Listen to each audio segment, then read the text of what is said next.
1 जनवरी की रात दिल्ली में बलिनो से 5 लोग एक लड़की को टायरों में फंसाकर 10 किलोमीटर तक घसीटते रहे।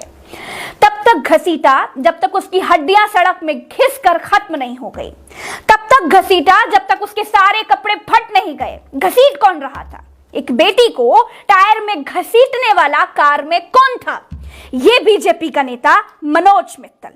हाँ, ये मनोज मित्तल जो आपको होर्डिंग्स में चिपका हुआ दिखाई दे रहा है। इसके ऊपर बेटी बचाओ वाले प्रधानमंत्री जी मुस्कुरा रहे हैं, नड्डा जी मुस्कुरा रहे हैं, दिल्ली पुलिस के मालिक गृह मंत्री मुस्कुरा रहे हैं। इस पोस्टर मंडली में जिसका सबसे बड़ा फोटो है, देखा आपने उसने कैसे बचाई बेटी? यही इनकी बेटी बचाओ की तकनीक है। इसी टेक्निक से बेटी बचाएंगे। कार के टायर में फंसाकर 10-10 किलोमीटर तक घसीटना किसी दरिंदे को भी रहम आ जाए। इंडिया टुडे के एक रिपोर्टर को दीपक नाम के चश्मदीद ने बताया कि जब वो दूध लेने के लिए सुबह सड़क पर निकला तो आराम से आती हुई एक कार के पिछले पहिए में एक लड़की फंसी हुई थी जो जोर जोर से चिल्ला रही थी।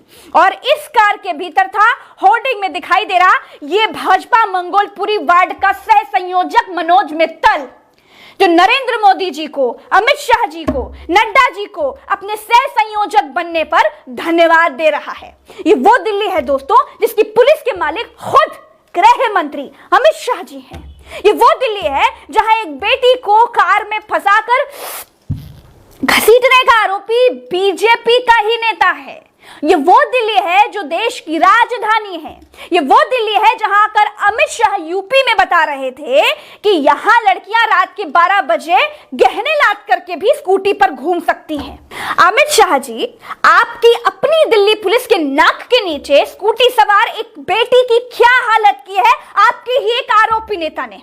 लड़कियों को गहने पहनकर स्कूटी पर घूमने का सर्टिफिकेट यूपी के बाहर की लड़कियों को नहीं बांटा था क्या आपने? आप तो देश के गृह मंत्री हैं। एक लड़की को गाड़ी के टायरों में फंसाकर दिल्ली की सड़कों पर घसीटने वाला अगर कोई सामान्य अपराधी भी होता तो भी उसे फांसी पर लटकाया जाना चाहिए। लेकिन यह गुनाह, ये जघन्यतम अपराध एक बीजेपी नेता की मौजूदगी में हुआ है। ये नेता वो नेता हैं जो बेटियों की रक्षा करने की कसम खाते हैं, जो बेटियों के रक्षक बनकर समाज में घूमते हैं। उसे 4 बार अगर फांसी पर लटकाया जाए ना तो भी कम है। ऐसे नेताओं को, ऐसे अपराधियों को पहचानने का समय आ गया है। ऐसे नेताओं से अपनी अपनी बेटियां बचाने का समय आ गया है। जिनके मुंह में राम और बगल में छुरी हो, ऐसे नेताओं से होशियार रहिए। दिन में सेवक और ये रात को भेड़िए बनकर घूमते हैं। ऐसे समाज सेवकों को घर के दरवाजे से ना जूते मारकर भगाइए। दिल्ली में नए साल की रात में कंझावला की ये वारदात का आरोपी बीजेपी नेता मनोज मित्तल इतना बड़ा रंगा सियार राष्ट्रभक्त है कि दिल्ली की सुल्तानपुरी में राशन की दुकान चलाता है। नए साल की रात थी। गोदी मीडिया की तरह मैं अमित शाह जी की पुलिस को बिल्कुल नहीं कोसूंगी, क्योंकि दिल्ली की पुलिस तो है ही नकारा। दिल्ली की पुलिस से ज्यादा जिम्मेदारी नरेंद्र मोदी जी के उस बीजेपी नेता की थी जिसने बेटी बचाओ की कसम खाई थी। जब उसी ने बेटी को रौंदा तो क्या करेगी दिल्ली पुलिस, क्या करेगी मिलिट्री, क्या करेगी पीएसी? बीजेपी के छुटभैये नेताओं को यह सब करने का बल कहां से मिलता है जानते हैं आप? मैं बताती हूं। ये देखिए, ये सब के सब दिल्ली के मुख्यमंत्री के घर पर हमला करने के आरोपी हैं। जब ये जेल से छूट कर के आए तो दिल्ली की बीजेपी ने इनका सम्मान मंच पर बुलाकर किया।